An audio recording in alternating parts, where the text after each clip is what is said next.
Hello and welcome to the Discover Reading podcast. We are extremely lucky today to be speaking to our pharmacy lecturer, Gurinder Singh, who has been doing fantastic work helping to support not only our own response to COVID at the University of Reading, but also doing extremely important work in his local community and even sharing advice with people in other countries about how to tackle the pandemic.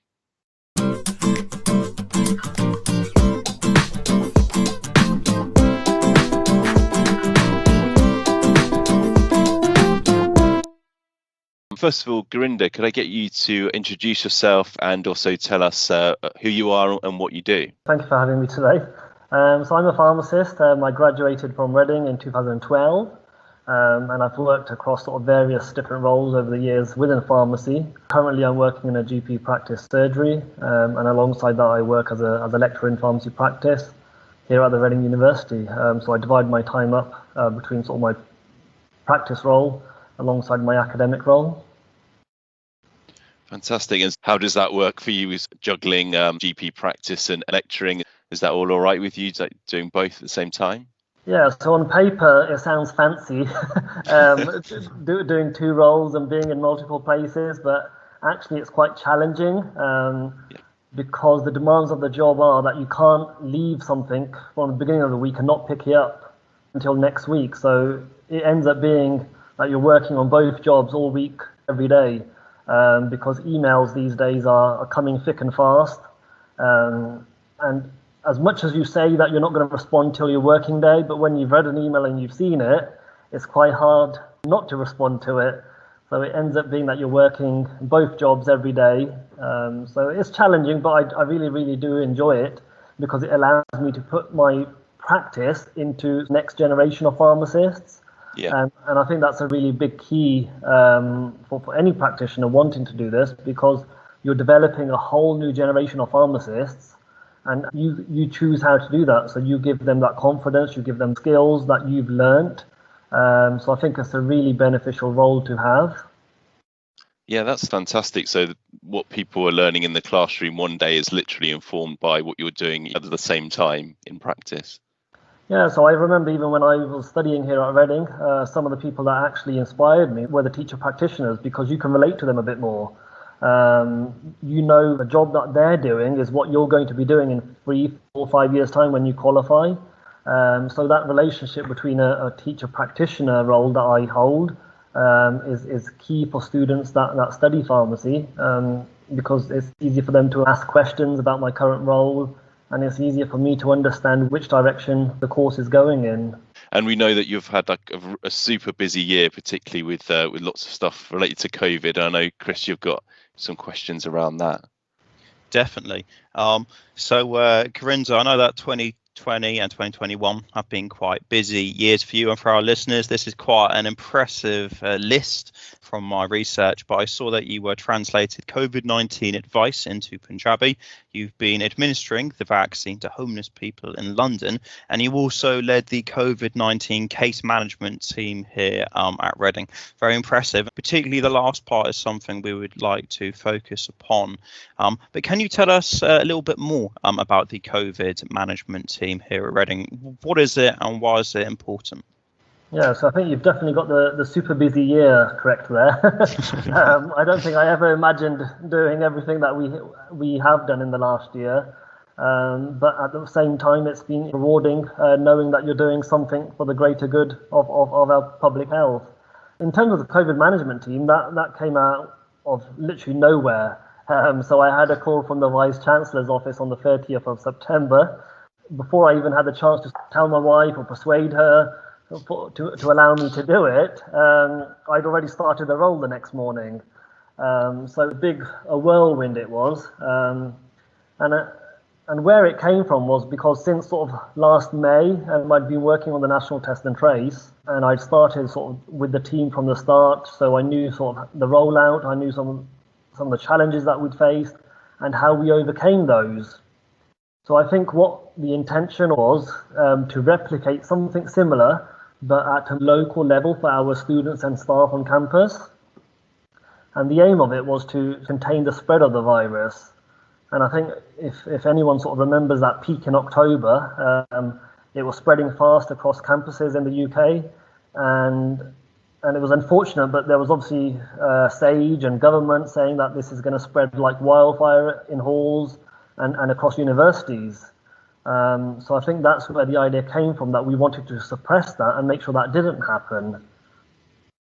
Okay, perfect. And what are the kind of suppression strategies which you actually can deploy at a university? Because, many students are coming in 18, 19, etc. Their risk might appear to be quite low. And obviously there's the general excitement of starting university. And like you said, in terms of spreading like wildfire, that did happen, sadly, at quite a few universities. So firstly, we pulled together a team of 20 volunteers from various departments across the university. And then using my pharmacy clinical knowledge and plus the test and trace knowledge I gained by working with Department of Health, I provided training to all the volunteers on how to contact trace. We ended up then working 7 days flat out, well into the evenings, to make sure we were getting hold of every single person who had tested positive on our campus and then tracing their contacts. And the way it worked was we provide a friendly service by phoning these students, and it wasn't just advising them to self-isolate, it wasn't just advising them to give us details of close contacts, but it was also a welfare type call. So we managed to help people, students with food parcels, and we made self-isolation as easy as possible and explaining them why this is important and what this will do. For example, when the peak happened in October, our peak was 33 cases in one day at the Reading University, whereas when you look at some of the other universities, their peak was 200 cases a day. So you can see that sort of significant difference between Reading University and some of the other universities. Even though it was difficult with the hours that I was doing, but having been to Reading as a student, I knew the best place for our students was to be on campus and attending lectures. And I think that was possible because of this team that we created and how we were isolating any potential onward transmission of the virus. I think that's amazing, and just watching, as staff members at Reading, it was a real relief and amazing to see all the work that you and your team did to keep the numbers low. We all feel really grateful for all the work you put in there. So I think we contacted nearly just over 1,000 close contacts. So if you think about those close contacts, if they'd gone off to a lecture or to another halls, that would have then increased transmission. So every single person we got hold of and asked them to self-isolate, that's what prevented onward transmission. So it really did work. And I think in that first term we saw about just over 300 cases. So you can see sort of how well it worked and how well we suppressed it.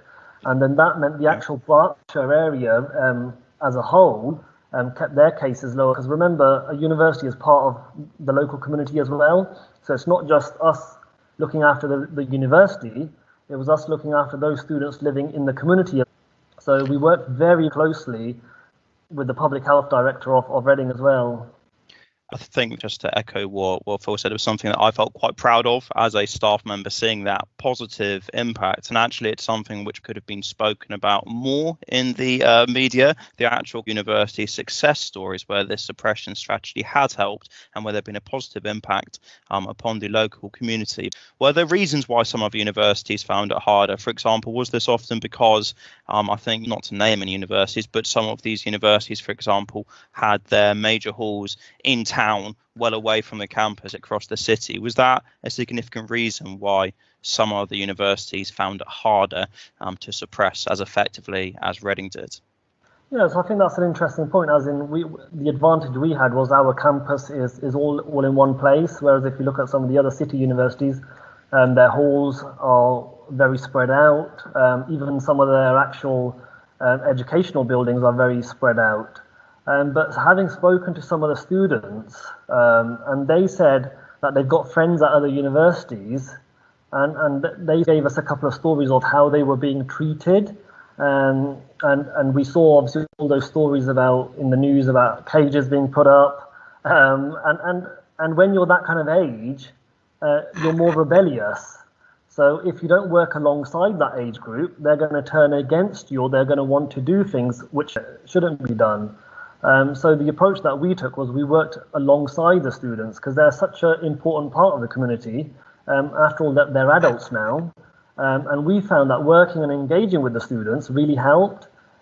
We had students come up to say, we want to actually promote what Reading University is doing and explain how much you've helped us. If someone needed medication and they told us over the phone, we got volunteers to go to the pharmacy to get medication for these students. We made it so easy for them to be able to self-isolate, and I think that really helped. So it's working alongside the students, not against them. And I think the media doesn't help when they portray students in a negative way.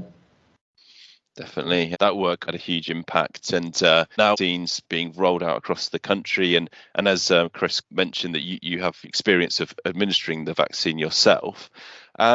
Just to play devil's advocate for a second, we were wondering what your kind of counter argument would be to someone who was unwilling to have the vaccines, especially if they were young and at limited risk and who didn't want to take it. Yeah, so it's interesting you asked that, Phil. It's such a hot topic at the moment. And just as we speak today, there is news that there's been another spike in cases in those under 25. So it's just shown that COVID can affect anyone and everyone. And I think talking about vaccines to people has been really tough for those trying to push and explain the decisions behind the vaccination. For example, like myself, we've had to deal with so much hate messages as well, not just on social media, but even extended family members and friends who don't really believe in the vaccination service. So having to then deal with that, as well as doing the right thing for our society, has been really hard. But something that's come to my mind over the last few days is when I'm hearing these stories, is when initially sort of smoking was banned in pubs and restaurants, there was obviously backlash then as well. And that was a major change for those who'd been smoking in pubs for years and years, but it needed to be done at the time. So it's not just about looking after yourself, it's about what do we need to do for those around us. So it's a much bigger question about what kind of society we are and what we want to be going forward. And so I think sort of there has to be some kind of system change in our thinking post-pandemic. We've learnt a lot. But I hope if I was to make a sacrifice for someone else, the hope is that they are in turn likely to return the favour. So it's this kind of sort of social contract that we should have for each other. Yeah, definitely. And that's a really good point about the smoking ban, because as you say, at the time, it seemed so alien to a lot of people. So do you think there will be that kind of change in mentality of approach to vaccines in the future, or will always be some pushback? Yeah, so there's always been an issue with compliance, so patients wanting to adhere to any type of medication, and it makes it even more difficult if they can't visually see the vaccination making a difference. Another sort of common example, being a pharmacist, I see of is inhalers. So patients tend to use the one that gives them relief rather than the one that prevents them actually getting the shortness of breath in the first place. But vaccinations aren't the same things. Inhalers only affect you as an individual, but vaccines will affect those around you. So remember, it prevents onward transmission. And I think the key with this COVID pandemic is that actually 1 in 3 positive cases don't even show any symptoms of COVID. So that's the key bit to get hold of. As in, you might not get ill, Phil, but if you pass it on to someone else, someone of your friends or your family, who might be a bit more at risk, then that's where the worry comes. And the early data that's been coming out over the last 6 to 8 months is that actually it prevents onward transmission, it reduces hospital admissions. So if we were to look out for everyone, then I think the vaccine is really important. And again, obviously the media, there's a lot of false information out there. So it's important for people to be able to make an informed decision about it. And people will have questions, and it's fair to have questions, but please speak to your healthcare professionals, your GP, your local pharmacist. We're all here to help and explain further. And I think, Gurinder, in terms of that real world evidence. If you look at countries such as Israel, I've got a friend who lives in Malta, I think now has got an even better vaccination rate than we do here in the UK. If you compare the situation now to what it was like in the summer, or if you go and compare it to what it was like in the autumn, it felt like as soon as we tried to open up a little bit, you would sooner or later, within quite a short space of time, begin to put your health service under strain again, and it felt like we were trapped in a horrible cycle. Whereas now, touch wood, it feels like we're opening up more and more, and there isn't that strain upon the health service. And I suppose you could say, in terms of looking and seeing the evidence of the vaccine working, surely that is the evidence. Well, that's the ultimate goal, yes. So vaccines, alongside sort of what we've been doing in terms of hands, face, and space, all of that has worked in combination to counteract the effects of the pandemic. So it's preventing that onward transmission, because it's such a contagious disease, but it's preventable, and we can do our bit to prevent that. And if you can see, sort of like you mentioned, the demand on the NHS services, that will decrease because it's preventing hospital transmission. So what the vaccine does is it allows people, and even if someone contracts it, you won't get as ill as you would have without the vaccine. Same with like flu, as in people who have had flu, only they know what flu is like, because you have a common cold and then you have flu, and there's misconception or confusion between the two. But if you've had your flu vaccine, you're still likely to get a common cold over the winter, but you're not going to be laying in your bed for a week with flu.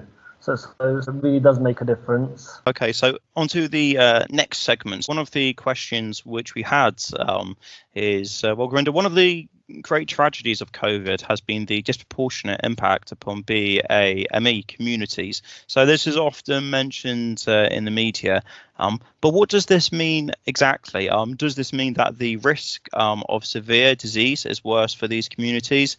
Is it the sheer economic impact which the COVID measures have, or is it indeed both? Yeah, so I think this has probably been one of the toughest things to take over the last year. Being a frontline worker and being from the BMA community as well, it's been hard to hear the stories that have been coming out, and especially where in the first half of the pandemic we could see it happening, but it was never really recognised. So it took a long time for organisations to understand that we were at higher risk. And then on top of that, I know obviously it's going a bit off topic, but we had the Black Lives Matter movement. So together, that both of those things happening has taken its toll on people. But in terms of what it does, it's not just illness that it gives, but actually you're 2 to 3 times more likely to die from COVID than your white colleagues. So you can imagine that coming out and hitting you, because you're going to work to provide a healthcare environment, but then you're also going into a battlefield because you know you're at risk. And 2 to 3 times more likely to die is no small number. So I remember when those sort of figures started coming out, me and my wife sat together and we thought, we're both in our early 30s and we've never really thought about getting life insurance or looking after the future of our kids.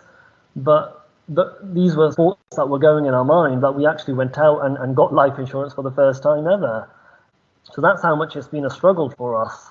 And it's difficult to sort of pinpoint anything, because you've got people from a BAME background who are more likely to be key workers, so they're more likely to work at the forefront of this public health crisis. But then you've got so many underlying factors as well. So all those health inequalities, what else, like socioeconomic deprivation, and then also the racism that people experience. So in a way, it's just shone to light. It's just brought these things to the table, really.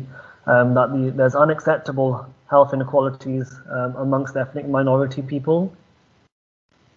And I do think that will be, I think, as you said very well, which is these socio-economic factors clearly have a considerable health impact. So it's not just the genetics in terms of the way the virus impacts upon someone, but it might actually be much more tragically the social economic inequality. Yeah, definitely. So even if you look at the racism, so that gives people a lack of power. So people have found it a lot more difficult to get the same rights as our white counterparts. So let's say like if you're working in a hospital, you find it much harder to request different working patterns or having that courage to request protective gear. This isn't theory, this isn't me reading a book. This is actually the experience that we have had over the last year about being able to request things that other people find a lot easier. And then you've also got the comorbidities that we live with, all the underlying conditions like cardiovascular disease, diabetes. You've got a higher percentage of people living in cities like London, where there's air pollution is greater, and black or brown people have a deficiency in vitamin D. So it's not one point that's triggered this, but like you said, there's a lot more research going into it, and I'm hoping that this is one thing that we will be able to focus on and address, because we can't let it carry on. People don't think it's fair in this day and age for this to be happening. So there is a lot of noise, and I'm quite glad that people are in a position to raise this, and there are people in prominent positions to be able to do this as well. Absolutely, that's so good. It's being at least spoken about, and yeah, it needs to be addressed, as you say. Absolutely.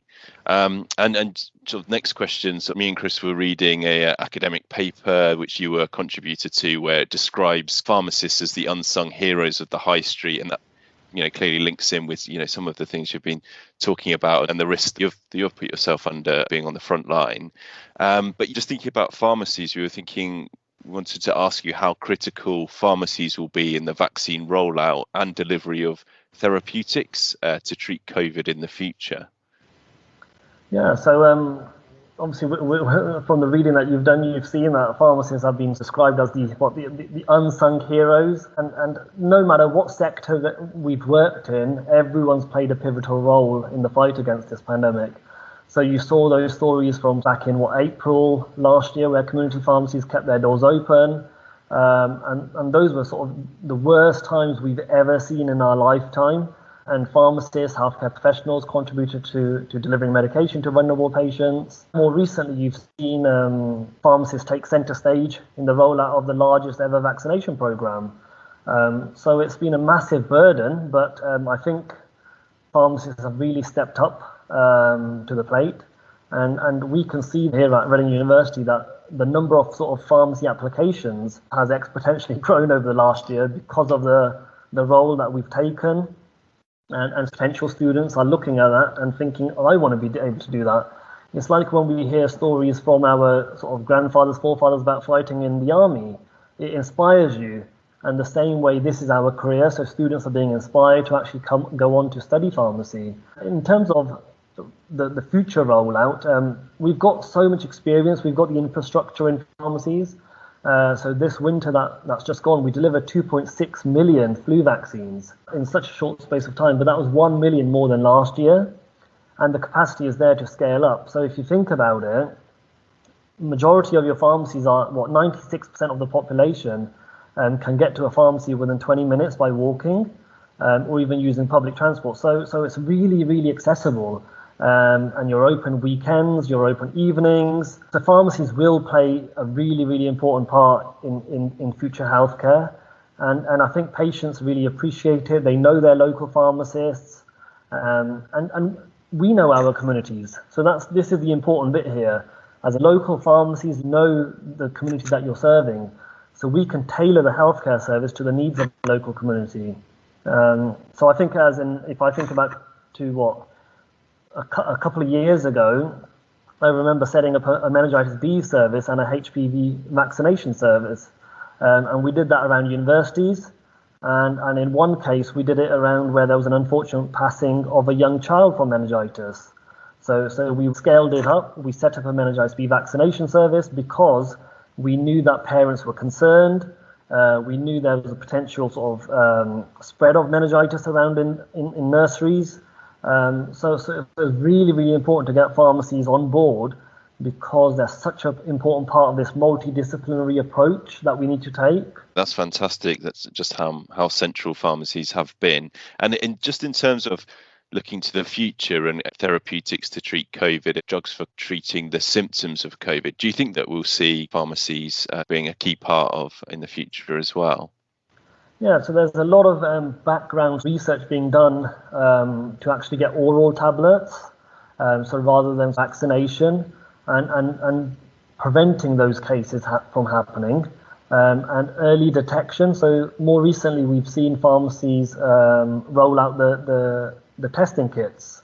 So you can go to a pharmacy now and collect a testing kit. So the same way, I think pharmacies will be able to provide medication going forward. Again, working with other healthcare professionals. So I think that's the sort of biggest takeaway for me, is how well we've worked with other partners. And it really has worked, because all the healthcare professionals have got something to contribute to. So it's not pharmacists, it's not dentists alone or GPs. Together, I think what we're doing is collaborating a lot more and sharing our learnings, being able to attend Zoom meetings or webinars. We're now understanding what's happening out in the Far East. We're understanding what's happening out in Europe a lot better. Researchers are collaborating a lot more, because we've seen that this is a global crisis. So it doesn't matter whether if we manage to sort out the problem here in the UK, that's not enough now. It needs to be a global effort. And so that's why just being able to provide medication or vaccines here in pharmacies in the UK won't be enough going forward, and collaboration will be the key. That's fantastic. So do you think you'd be involved with sort of collaborating with people in other countries, perhaps advising on how to deal with aspects of COVID? Yeah, so quite a few of my colleagues already actually are providing webinars in the last week, 10 days, to clinicians out in India. So what they're doing is they're taking our learnings from here in the UK, so things that worked in hospitals, things that worked in pharmacies, and they're giving that knowledge to those people out working in India who haven't actually faced these problems before. And that has really worked well. And myself, I sat on a long COVID group because it was such a new condition, long COVID, and our guidelines, so the people who set up the guidelines called NICE, they wanted as much input from people who had spoken to patients, because we didn't know what the symptoms were, we didn't know what it looked like, and we didn't know actually what patients were feeling. I managed to sit on a committee, a steering group, working with a professor from Oxford University, and we managed to get together and group up what kind of symptoms long COVID is. So there is definitely a lot more collaboration going on, and pharmacists and their opinions are being taken into account, and we can see that in Parliament as well. And you see stories coming out every single day about how a pharmacist has helped someone. That links quite well into your final question, I think, Chris. I think it definitely does. So it goes without saying that the pandemic has been an absolute tragedy. But what experiences have you had, Gurinder, in the last year, which have given you cause for hope and for pride? Yeah, so it's been devastating, actually. So I think, first of all, important for us to reflect on all those families who have lost their loved ones, some even having sort of like multiple family members pass away. Again, personal experience. I remember March, I think the 26th of March last year, news about a pharmacist friend actually, who was 32 years old, passed away from COVID. And that was only days before her father had passed away as well. And I think that was the sort of biggest light bulb moment, that this isn't no normal condition. This is going to be something really difficult to treat. And I know you asked Chris about positives, but it's difficult looking at positives, knowing that over 100,000 people here in the UK have passed away, over 3 million globally. So that's difficult to take, difficult to understand as healthcare professionals, that we've allowed that to happen, or that has happened. But one of the things that sort of really shone is the community spirit. So from food banks to volunteering groups to local people just getting up and helping with shopping and delivering medication. So you obviously saw the work that we did with the homeless in London. That involved so many different stakeholders. So it wasn't just healthcare professionals. We involved the national and local government. We had the local public health team, and we had the local community in central London come and join us as well. So I think these are the things that we shouldn't squander post-pandemic. These are the kind of things that we need to take forward and develop those and incorporate those into our working life. And I think most importantly, people have learned how precious life is. So that's been my personal takeaway message, as in how quickly our health can turn, because the pandemic has shown that it's not just the elderly, it's not just the clinically ill that have been taken away. I know so many people that were fit and well, that came down with COVID and weren't able to recover. Or if they have recovered, it's the last year they've been fatigued, they've been tired, they still can't taste their food. So it's appreciating what we have. And I think people have started to realize how important it is to have a better work-life balance. And some of those opportunities, even for example, like myself here at Reading University, I have just over an hour's commute. So I normally spend 2.5 hours in the car coming to work. But just being able to work from home in a blended sort of approach, not having to come in every time, has given me more time with my kids. I've never ever before been able to drop my kids off to nursery, for example. So it's just those little things, and all those people who were stuck on trains commuting into central London, they've got so many hours back. And I speak to patients on a daily basis in my surgery, and the amount of people that have taken up exercise because they've realised how much of an impact weight has on COVID. For years I've been saying this, but it's much easier for people to see the effect of weight gain and weight loss. So that's really happened. People going out for daily walks. You've got people taking up new hobbies like gardening.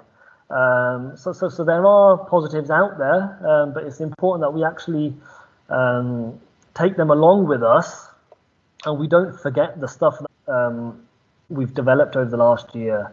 So positive policy changes in healthcare. In the past, I've seen it takes years and years to make a policy change.